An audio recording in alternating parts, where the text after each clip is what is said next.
Hi, this is a Riverside 4-arm helmet cap rotor. It's the best in the industry. It's a very low maintenance rotor. This is a helmet cap that sets on to protect the arms. The lock keeps the cap locked in so it doesn't move. You can have a little bit of movement, but not much, not over a ½ inch creep up, but you want to keep it as tight as you can get it, because if you don't keep it tight, you'll break caps. It is known for non-elongating the hammer pin holes. The hammer pin does not hold the cap in, the lock holds the cap in.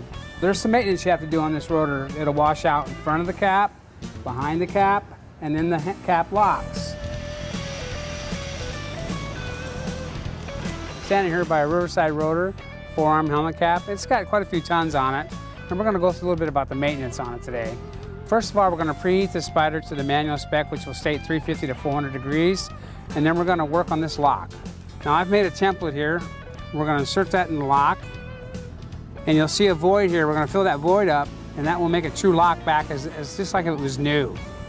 And then we're going to look at this area here behind the cap and this area here in front of the cap. Now, it's kind of hard to figure out which one, how much you want to build up.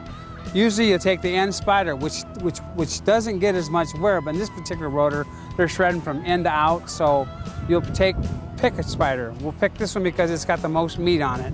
And that'll be our profile. We'll match our profile along here. So you'll weld this back up and this back up to spec. Make it the same. Always keeping your spider to 350 to 400. Never let your inner pass of your weld get over 500 or you'll crack your own weld.